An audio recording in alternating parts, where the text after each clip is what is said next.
Y continuamos aquí en nuestro Plaza Mayor y hoy vamos a hacer una entrevista muy especial. Hoy vamos a presentar aquí en Televisión Aranda el libro El sofá de Creel, de Xoel Prado Antúnez. Y para hablarnos de este maravilloso libro, ¿quién mejor que su autor? Xoel, muy buenas noches. Buenas noches, ¿qué tal? Un libro que la verdad que he tenido el placer de hojear, y una de las preguntas que creo que nos hacemos los lectores es ¿quién es Claire? Bueno, Claire, si ves las películas norteamericanas, Claire es siempre la mala de la película. Por lo tanto, la mala de la película tenía que estar por alguna parte. Pero de todas maneras, no es nadie y quizás ni siquiera Claire sepa quién es Claire. Porque en realidad, al final, yo creo que Claire viene siendo el lector. Cualquiera de ustedes que cojan la novela y se pongan a leerla, ya es Claire, en el sentido de que efectivamente se inmiscuyen en la vida del protagonista y en realidad acaban siendo como el psicólogo que analiza al protagonista, porque la novela, en principio, una de las novelas que hay dentro de la novela es esa, ¿no?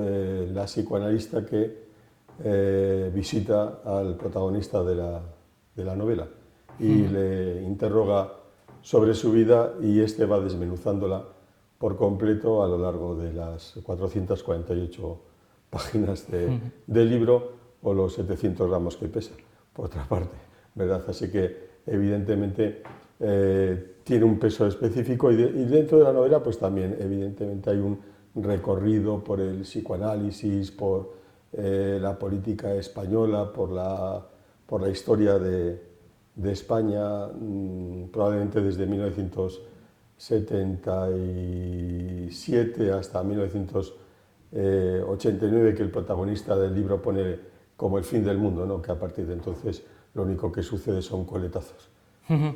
Vemos que también, aparte de por un recorrido, como has comentado, de ese psicoanálisis, también está planteado desde un recorrido también de una manera como un viaje, ¿no? Sí, evidentemente también es una odisea, como Ulises se pone en camino, y en este caso, en vez de dejar a su hijo en casa, pues es el hijo el que dirige a Ulises por este camino, un camino que es como circular, Aranda, Benavente, Baracaldo, Lugo, Granada, y como si fuese haciendo un círculos concéntricos de vuelta, y es que en realidad, como dicen en algún momento, nunca se llega a ninguna parte por mucho que viajes, y se ponen en camino, y Cedillo, Lugo, tal, y siempre ven los pueblos desde lejos, Benavente, siempre los ven desde lejos, ¿verdad? Nunca pueden llegar al centro del pueblo.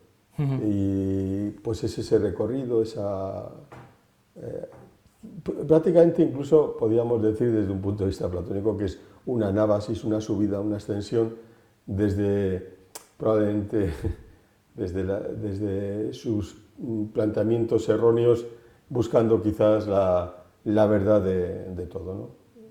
Y llegan al final a la verdad en la última frase del libro, que no la vamos a decir porque es la verdad, ¿no?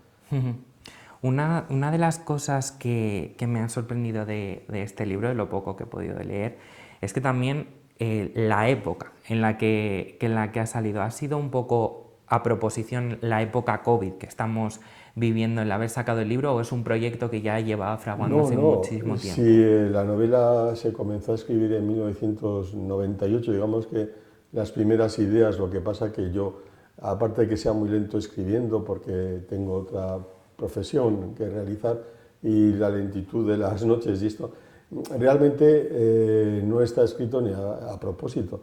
Lo que pasa que evidentemente no hay, todo es casualidad de la vida. Porque todo es casual, ¿no? Bueno, ¿no? O igual nada es casual, vete tú a saber. Es otra de las preguntas de la novela, ¿no? Si es casual o no es casual lo que ocurre. Lo que sucede que efectivamente, de alguna manera, hay una novela de ciencia ficción, evidentemente en el libro, también porque el recorrido es un recorrido por el fin del mundo. Lo que pasa que, claro, el protagonista ponía el fin del mundo en el año 89, porque para él después del 90 ya no pasaban cosas, no sucedía lo que a él le gustaba. Y claro, como era una especie de novela de ciencia ficción, se me ocurrió en los últimos coletazos de la novela, cuando la estaba escribiendo allí hacia el 2012, pues se me ocurrió, hombre, faltaba poco para la pandemia, etcétera, de los 100 años, y se me ocurrió pensar en la pandemia de 1918, 19. Digo, bueno, pues, efectivamente faltaba poco para cumplirlo, y entonces digo, el protagonista establece que está viviendo siempre un tiempo de pandemias, ¿no? Porque en realidad el desorden, la catástrofe, ¿no? Yo creo que lo dice en algún momento, que vivimos en un mundo catastrófico, ¿no? Desordenado por parte de la propia naturaleza, y que nosotros queremos vencer ese desorden, esa pandemia, pero nunca podemos, siempre está evidentemente la naturaleza venciendo, y eso es lo que le ocurre a él también, por supuesto.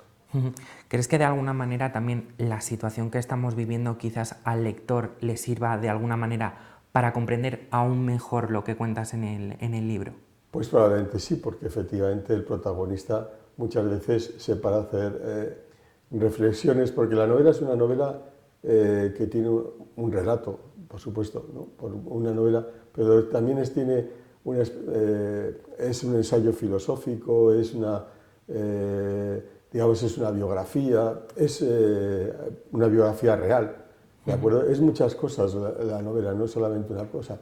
Y también dentro de eso, pues es también un análisis, evidentemente, de los tiempos de pandemia, que no solamente es el que estamos viviendo, sino también ha habido una pandemia en el 2008-2009, ha habido pequeñas pandemias que han ido jalonando nuestra historia, y quizás siempre fabricamos nosotros el virus, lo expulsamos para afuera y luego lo reactivamos en nosotros de alguna manera. Quizás deberíamos empezar a verlo así.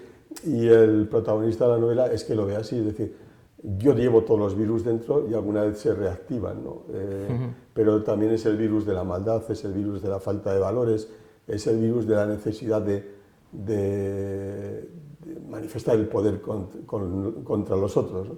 Que es precisamente lo que define el protagonista como maldad, ¿no? El ejercicio del poder contra los otros, ¿no? Y entonces él va reflexionando sobre todas estas cuestiones, por lo tanto también es una novela psicológica, ¿de acuerdo? O sea, es decir, hay una multitud de novelas dentro de ella que se deben leer de esa manera, y probablemente lo que se está viviendo ahora pues quizás lo haga más comprensible. Comentabas que este libro se lleva fraguando desde 1998. ¿Cómo surge escribir este libro? Bueno, pues la verdad es que surge como una pequeña idea donde yo quería recoger quizás ciertos momentos que parecían importantes desde un punto de vista histórico, como podía ser, por ejemplo, pues, la transición española en 1976, cuando el rey le encarga a Suárez que empiece a hacer la transición y quitar otro gobierno anterior de Arias Navarro y le da el poder a Suárez. Otro momento importante es la irrupción del punk en España. Otro momento importante pues, es cuando el protagonista está en Aranda, pues, el hecho del sonorama, etc. En fin, y la música, que tiene mucha importancia también a lo largo de la novela, pues, porque van surgiendo canciones que el protagonista va recordando. Entonces, evidentemente, todo eso quería yo hacerlo como una especie de pequeña biografía, ¿no? De momentos de una persona que vivió la transición, que vivió esto. Y entonces hay un momento muy importante que es quizás la caída del mundo de Berlín, que para el protagonista supone ya el fin del mundo, ¿no? Entonces, a partir de ahora, ¿qué vamos a hacer? No hay nada que hacer, no hay nada por lo que luchar, y parece que se pierde el norte el protagonista, y dice, pues a partir de ahora pues se ha muerto mi mundo, ya no hay nada, el punk ha muerto, esto ha muerto, todo parece que ha desaparecido, mis héroes están desapareciendo. Precisamente uno de los capítulos es no soy un héroe, ¿no? El protagonista dice, yo no soy un héroe, jamás lo seré, y hace repaso quizás de algunos héroes importantes, ¿no? como el héroe ruso que nos salvó la vida a todos cuando no apretó el botón nuclear creyendo que estaba siendo atacado. En fin, todas estas cuestiones, y él se pone en el lugar de los héroes y dice, yo no soy un héroe, yo quiero siempre ser un infante y no quiero crecer. Y evidentemente es eso, también es otra de los leitmotiv de la novela, Peter Pan, que no quiere crecer jamás, que quiere ser siempre un adolescente eterno. Y bueno, en fin, entonces todo eso fue surgiendo y como cada vez surgía algo más, y esto se iba agrandando, pues yo iba desesperadamente metiendo las cosas en el cajón y luego al final pues tenía más de 2000 folios escritos que tuve que empezar a tirar por ahí porque algunos no servían para nada y al final pues en el 2017 quedó un manuscrito, un original que me satisfacía y a partir de ahí fuimos corrigiendo ya hasta la publicación, que también ha sido todo un elenco de avatares porque habíamos firmado el contrato en diciembre del 19 para su publicación, pero fíjate, empieza la pandemia, empieza a retrasar la publicación, luego pues todas estas cuestiones que han ocurrido, cada vez que había un positivo en alguna de las partes o en la editorial, había que paralizarlo todo y al final pues evidentemente acá, como quien dice, desde 1919 hasta enero del 2021 hemos estado sufriendo pues la pandemia, ¿no? Y claro, la primera pregunta que se hace es ¿cómo empezó la pandemia? Uy, que me lo expliques, ¿no? Entonces, evidentemente, hemos tenido que pasar por todos esos avatares. Por eso la novela al final debería haber aparecido, si no recuerdo mal, hacia junio del 2020 y ha acabado apareciendo a finales de enero de 2021.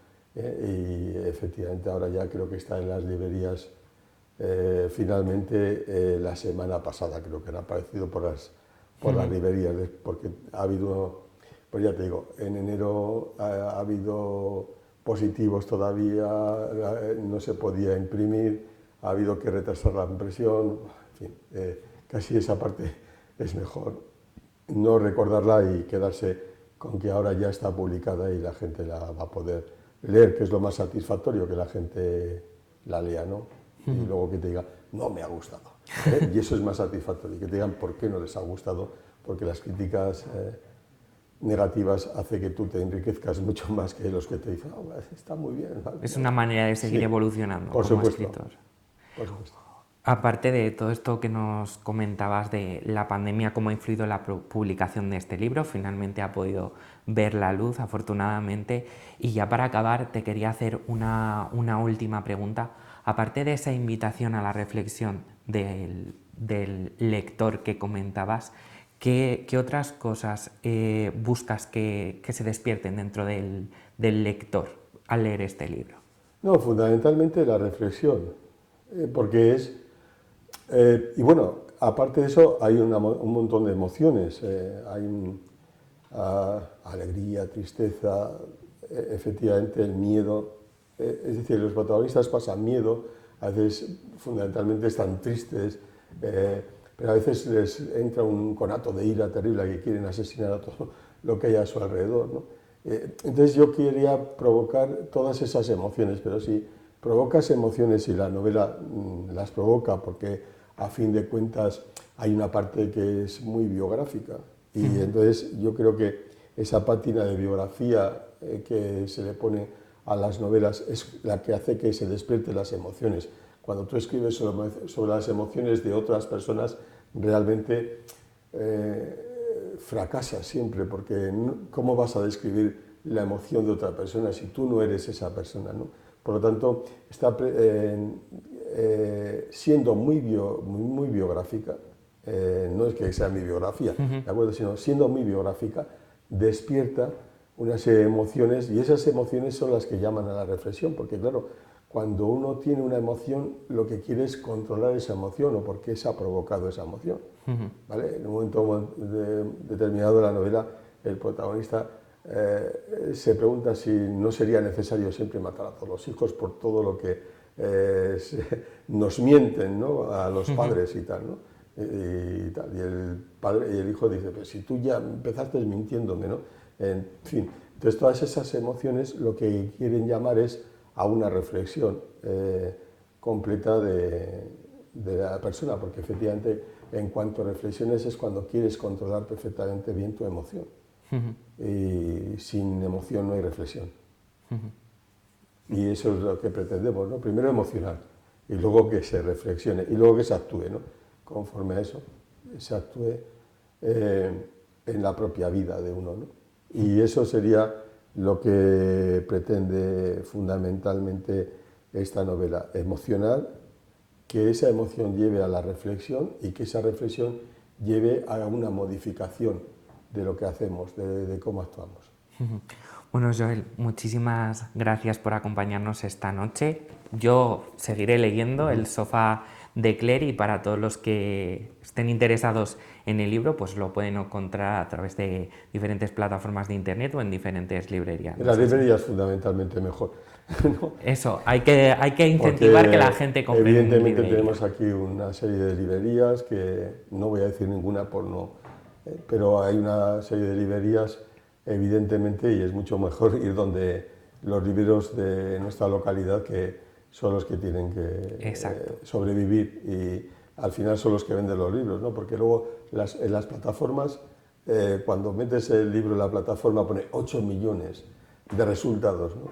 Pero realmente cuando yo voy a la librería no hay 8 millones de resultados, yo voy a buscar el libro que quiero y está allí y lo cojo y me lo llevo, ¿no? Y lo puedo observar, ver, porque está bien editado, no es por nada, pero la editorial ha hecho un trabajo bastante un libro muy bonito, es un libro precioso, formalmente hablando, ¿no? Luego el contenido no lo estamos valorando, pero formalmente es un libro bonito, lo puedes ver, y en la plataforma te enseñan, ¿no?, una portada, pero no lo puedes palpar, no lo puedes tocar, y como diría un buen gallego, si no lo puedes palpar, no existe. Bueno, Joel, muchísimas gracias por acompañarnos. Lo podéis encontrar en diferentes librerías arandinas y esperamos volver a escuchar más de tus trabajos, sobre todo del éxito de este libro. Sí, esperemos que eso sea fundamental. No el éxito, sino que la gente lo valore y lo tenga, lo lea y fundamentalmente eso. Y esa invitación a la emoción y a la reflexión. Sí, por supuesto, la invitación a emocionarse con el libro, con las diferentes historias del libro y reflexionar sobre esas emociones, no sobre el libro, sino sobre las propias emociones, que es lo más fundamental. Muchísimas gracias. Nosotros ahora hacemos una pequeña pausa para la publicidad, pero enseguida volvemos con más. No se vayan.